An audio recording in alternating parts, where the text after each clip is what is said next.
காங்கிரஸ் கட்சியின் மூத்த தலைவர் குமரி அனந்தன் மறைவை தொடர்ந்து பல்வேறு அரசியல் கட்சி தலைவர்கள், திரைப்பிரபலங்கள் அவருடைய உடலுக்கு நேரில் வந்து அஞ்சலி செலுத்தி வருகின்றனர். தற்போது தமிழ்நாடு முதலமைச்சர் மு.க. ஸ்டாலின் சென்னை சாலிகிராமத்தில் இருக்கக்கூடிய தமிழிசையின் இல்லத்திற்கு வருகை தந்து மறைந்த காங்கிரஸ் கட்சியின் மூத்த தலைவர் குமரி அனந்தன் உடலுக்கு அஞ்சலி செலுத்துவதற்காக வருகை தந்திருக்கிறார்.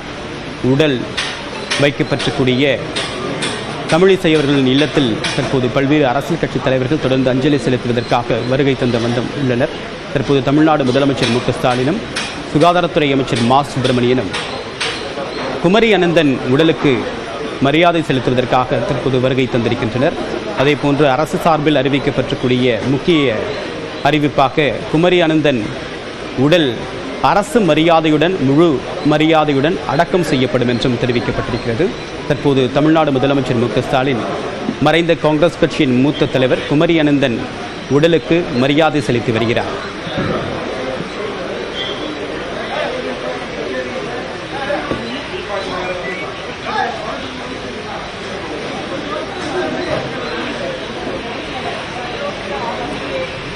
விவரங்களுடன் இரண்டு சிறப்பு செய்தியாளர் லிபிகா விவரம் என்ன?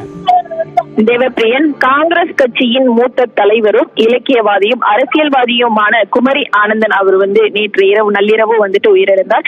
வயது மூப்பு காரணமாக மறைந்த குமரி ஆனந்தனுடைய உடலுக்கு தற்போது தமிழ்நாடு முதலமைச்சர் மு.க. ஸ்டாலின் நேரில் அஞ்சலி செலுத்தி வரக்கூடிய காட்சிகளை நம்மால் பார்க்க முடிகிறது.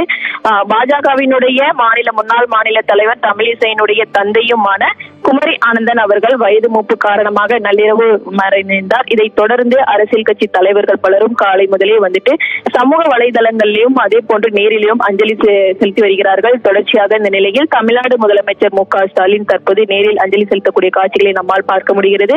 உடன் அமைச்சர் மா சுப்பிரமணியனும் வருகை தந்திருக்கின்றார்கள். குறிப்பாக அரசியல் வாசும் தன்னை கவர்ந்திருக்கும் அகில இந்திய காங்கிரஸ் கட்சியினுடைய தன்னை இணைத்துக் கொண்டு 1977ஆம் ஆண்டு முதல் நடைபெற்ற நாடாளுமன்ற தேர்தலில் நாகர்கோவில் தொகுதியில போட்டியிட்டு வெற்றி பெற்றவர். அதே போன்று நாடாளுமன்றத்தில் கால் பதித்து தமிழ் மொழியில் கேள்விகளை கேட்டு இந்திய மொழிகள் அனைத்தும் ஆட்சியாளர்களின் அவையை ஒலிக்க செய்தவர். முதல் நாடாளுமன்றத்திலே தமிழை பேசியவரும் குமரி ஆனந்தன் அவர்கள் தான்.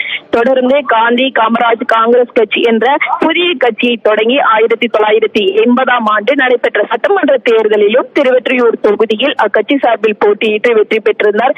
அதே போன்று 1984 சட்டமன்ற தேர்தலிலும் வெற்றி பெற்றிருக்கிறார். இதையடுத்து தன்னுடைய காந்தி காமராஜ் காங்கிரஸ் கட்சியை இந்திய தேசிய காங்கிரஸ் கட்சியுடன் இணைத்து 1989 மற்றும் 91ஆம் ஆண்டு நடைபெற்ற சட்டமன்ற தேர்தல்களிலும் போட்டியிட்டு மீண்டும் சட்டமன்ற தேர்தலில் எம்எல்ஏவாக வெற்றி பெற்று உள்ளே சென்றிருந்தார். தொடர்ச்சியாக 1996ஆம் ஆண்டு அகில இந்திய காங்கிரஸ் கட்சியின் தமிழ்நாடு மாநில தலைவராக தேர்வு செய்யப்பட்டு இதை அழைத்து 1996 மற்றும் 98ஆம் ஆண்டு நடைபெற்ற நாடாளுமன்ற தேர்தல்கள் அவருக்கானதாகவும் அமையவில்லை. இருப்பினுமே இரண்டு தேர்தல்களிலுமே தோல்வியை இருப்பினும் தொடர்ந்து அரசியல் பணியையும் மக்கள் பணியையுமே சிறப்பாக மேற்கொண்டவர்.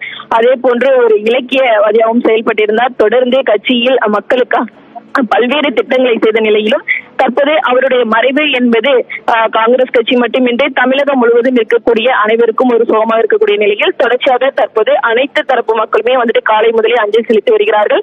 அந்த வகையில் சென்னை சாலிகிராமத்தில் இருக்கக்கூடிய பாஜகவினுடைய முன்னாள் மாநில தலைவர் தமிழிசை சவுந்தரராஜன் அவருடைய இல்லத்தில் வைக்கப்பட்டிருக்கக்கூடிய அவருடைய உடலுக்கு தமிழ்நாடு முதலமைச்சர் மு.க. ஸ்டாலின் அவர்கள் தற்போது அஞ்சலி செலுத்தி இருக்கிறார். தொடர்ந்து இன்று மாலை அவருடைய உடல் என்பது தகனம் செய்யப்பட இருக்கின்றது. அரசு மரியாதையுடன் தகனம் செய்யப்படுவதற்கான அதுவும் தமிழக அரசு சார்பில் அறிவிக்கப்பட்டிருக்கின்றது. தேவப்பிரியா, காங்கிரஸ் கட்சியின் மூத்த தலைவர் குமரி அனந்தன் மறைவுக்கு தமிழ்நாடு முதலமைச்சர் மு.க. ஸ்டாலின் நேரில் சாலிகிராமம் இல்லத்திற்கு சென்று தற்போது அவருடைய உடலுக்கு அஞ்சலி செலுத்தி வருகிறார். அதேபோன்று பல்வேறு அரசியல் கட்சி தலைவர்கள் குமரி அனந்தன் மறைவுக்கு தங்களுடைய இரங்கலை பதிவு செய்த வண்ணம் இருக்கின்றனர். தமிழ்நாடு அரசு குமரி அனந்தன் மறைவை தொடர்ந்து அவருடைய உடலுக்கு முழு அரசு மரியாதையுடன் நல்லடக்கம் செய்யப்படும் என்றும் அறிவித்திருக்கிறது.